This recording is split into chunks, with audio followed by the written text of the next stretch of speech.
Who goes there? I thought it was made abundantly clear by the state of decay of this place that we are closed. Ah, fine.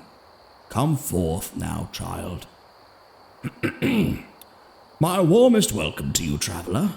It seems that you have come in the pursuit of knowledge. May I help you find anything in particular? No, I don't suppose so either. After all, no one finds what they're looking for here. Only the things they don't. You seem to think I'm joking. No, my friend. The books here are nameless. I had questions too once. Questions about why they're all here. Who brought them here? Who built this place? You have no such idea the amount of times I've asked with nothing in the way of a response. Well, go on. Have a look. Pick a random tale. Anything. A man can spend his life here and never witness the same story unfold twice. I have read many, though the details tend to escape me. Ooh, that one is rather interesting from what little I recall. To refresh my memory.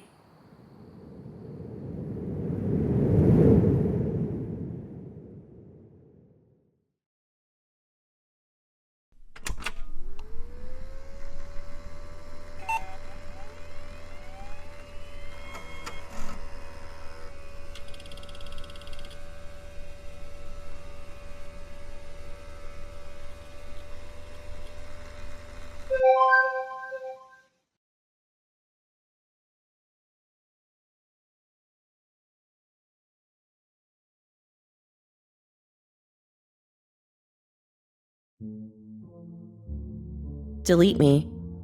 I looked up at my study partner, surprised at her sudden statement. What's up? Nothing? I haven't said anything. She replied. I eyed her suspiciously. Are you 100% certain? I mean, I don't think the printers in the library are going to start walking and talking to me. Not unless I've taken enough edibles to see God. How can you be so sure they don't wander off to a secret location in the middle of the night when campus is closed? Does a bear shit in the woods? No, but I know you've had a fair share of close calls on the side of the highway. I chuckled. Fair, but also fuck off. We laughed in stupid bliss. I dismissed it as her just cursing herself for having to do so much coursework. But even as I brushed that off to a collection of other meaningless interactions, I felt like I was missing a piece of something. Not necessarily as though I were an incomplete jigsaw puzzle, but rather that not all my life made sense. Like aimlessness in a world of people that never questioned their future.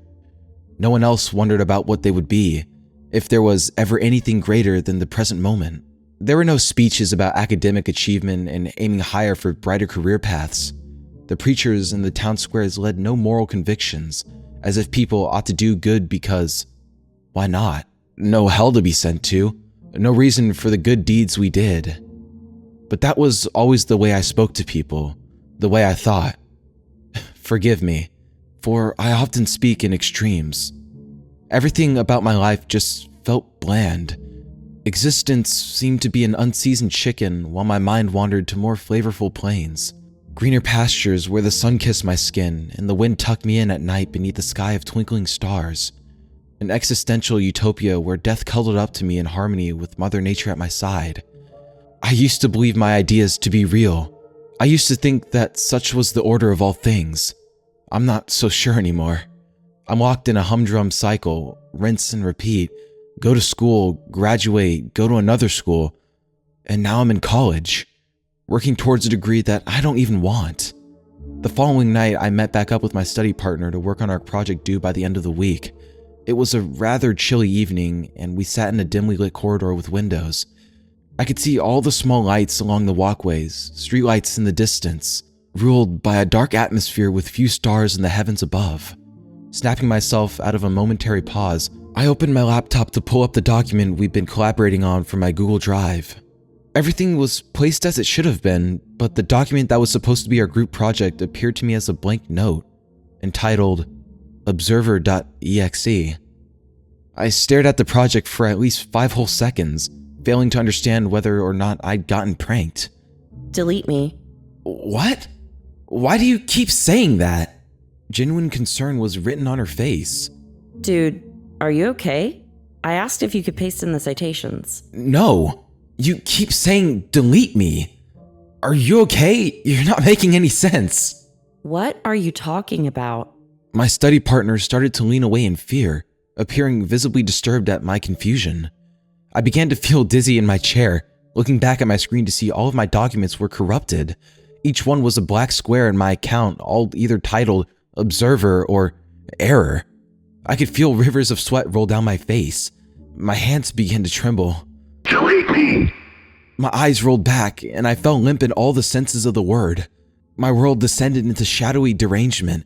In the next frame of my awareness, I was shocked, staring down at my own body as it convulsed out of the chair and onto the floor. I was practically foaming from the mouth, seizing uncontrollably while my colleague screamed in horror.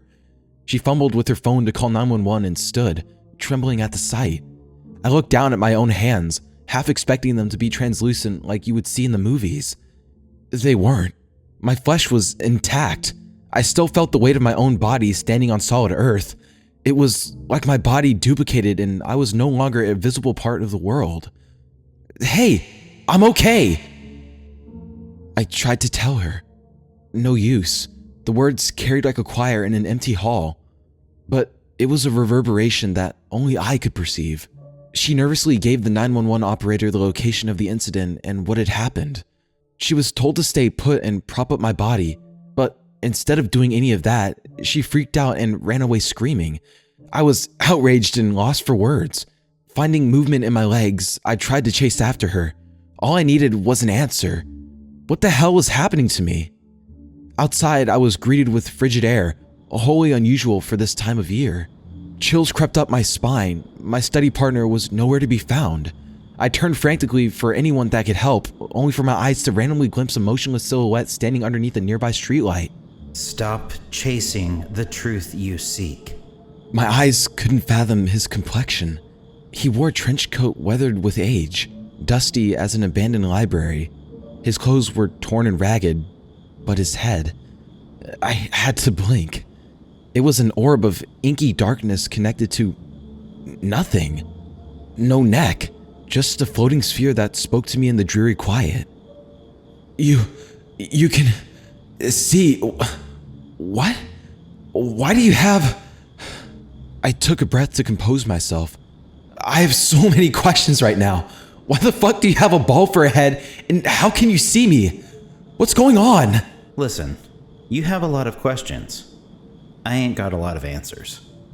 There are things at play you would never be able to comprehend simply by me conveying the magnitude. It's better for both of us if you just follow me. What about my body? His silence for a moment frightened me more than whatever the hell was going on. It's not real. Telling you won't help you understand what's happening, so it's better to just see with your own eyes.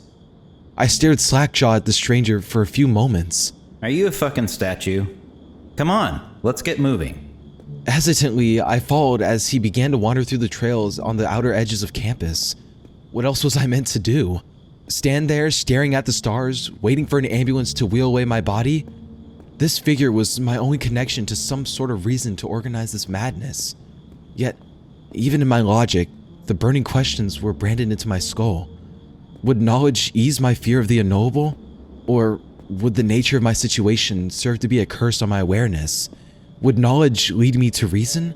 Or would it cast me into unseen depths of mortal chaos?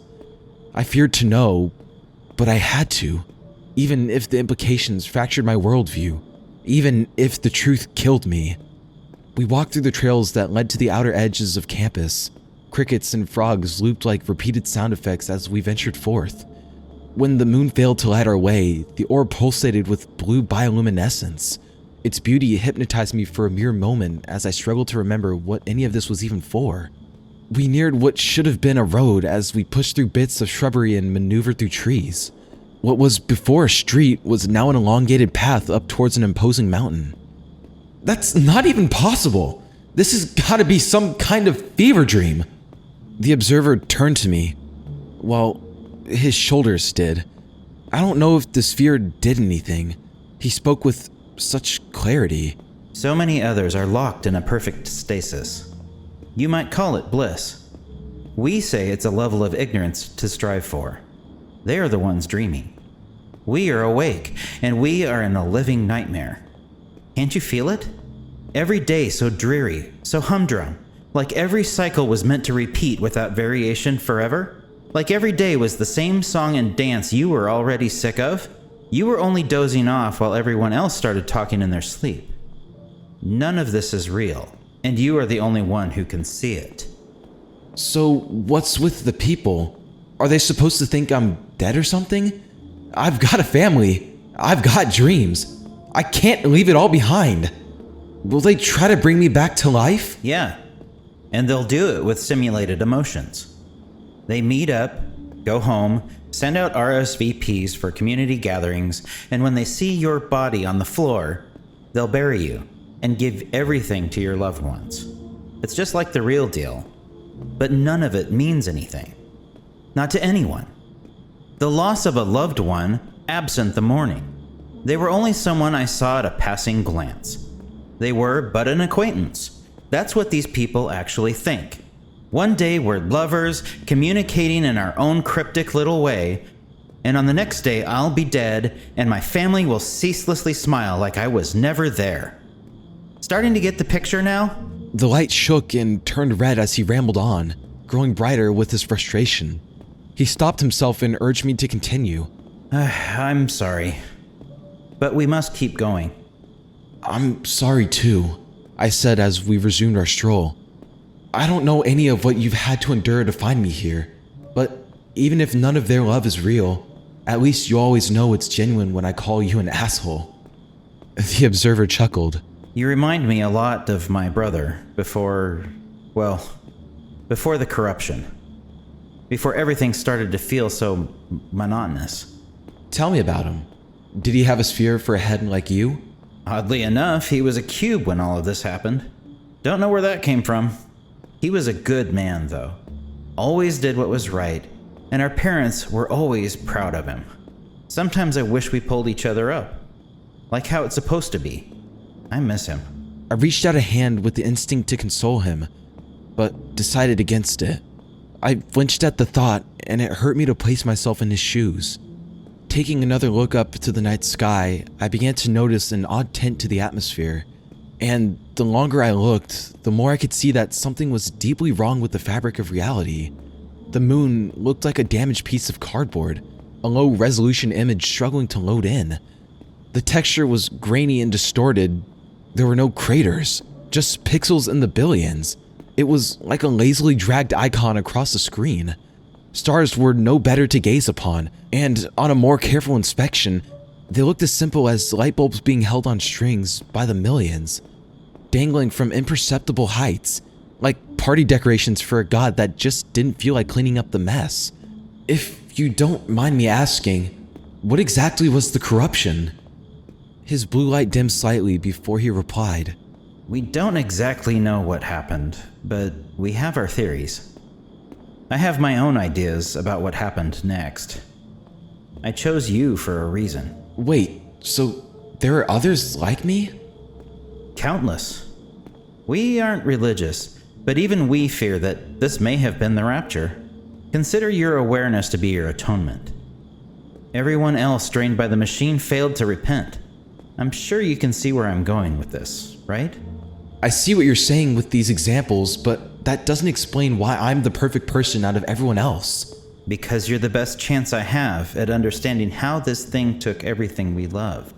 I see my brother in you. And perhaps foolishly, it gives me hope that it can be reversible after all. Climbing the mountain, we ascended to a bird's eye view, and the observer cast my attention to the stark reality that glared in my face.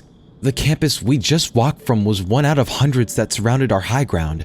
Each layout was exactly the same, like copy-paste instructions hammered in without a single breath. Each one of those places contains a lost soul. None of us have much time, so research is very limited.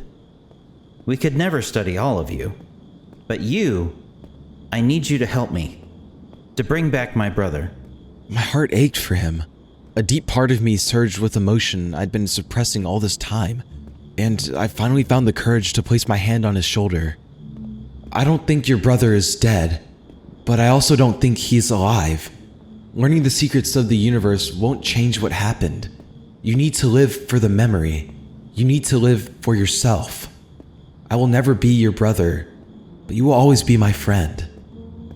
The observer let out a shaking breath before wrapping his arms around me in a tight hug. And though he didn't have a face, I could only dread to imagine that it was twisted into anguish. He let out a sob into my shoulder, and I kept him there with me for as long as he needed to let out his emotions. It wasn't your fault, but you also don't need to erase your destiny because of what was stolen. Thrive in spite of it. You're right. I don't know what to do, and it makes me feel like I'm letting them all down. I just wanted to be like him. I'm sorry. I need to regroup. It's still not safe to stop here. We need to keep going. The path forward led to a staircase that went nowhere. At the summit of the mountain, there was a set of stairs that climbed into the sky only to suddenly stop.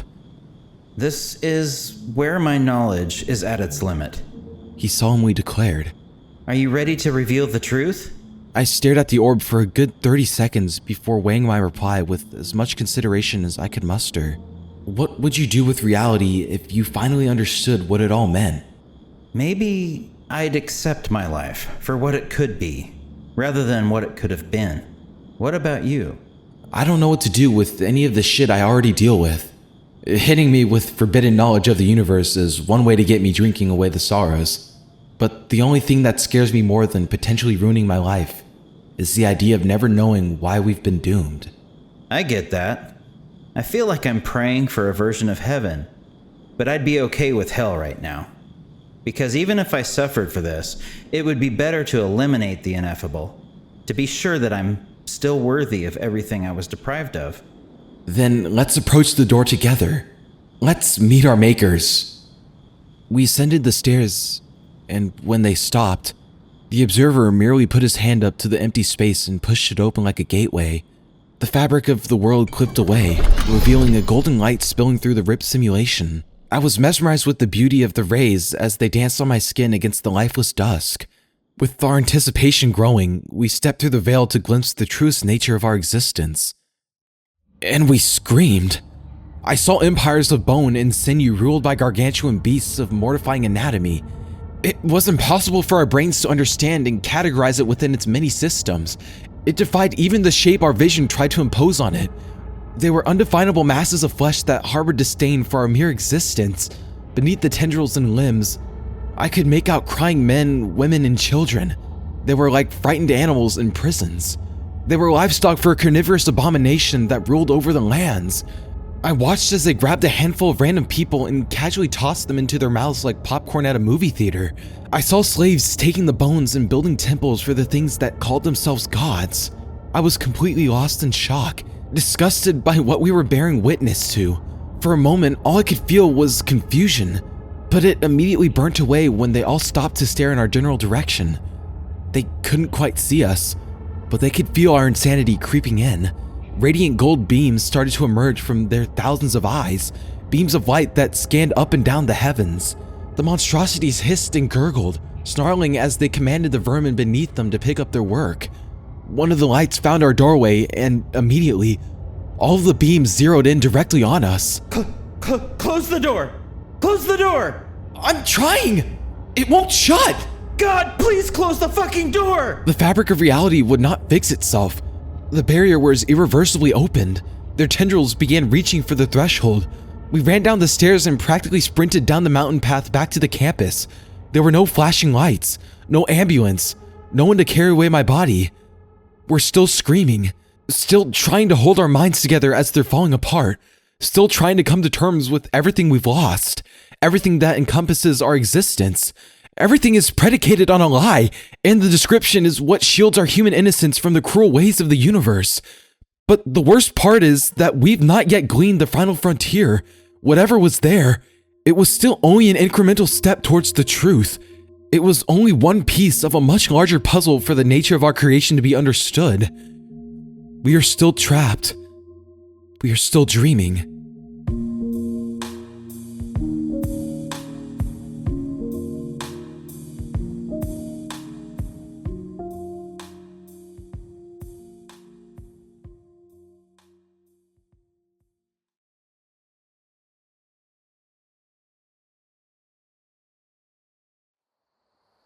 Well, that was quite something, wasn't it?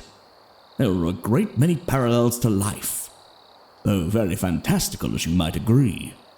Pondering one's purpose, why we work so tirelessly for things that will never truly be ours.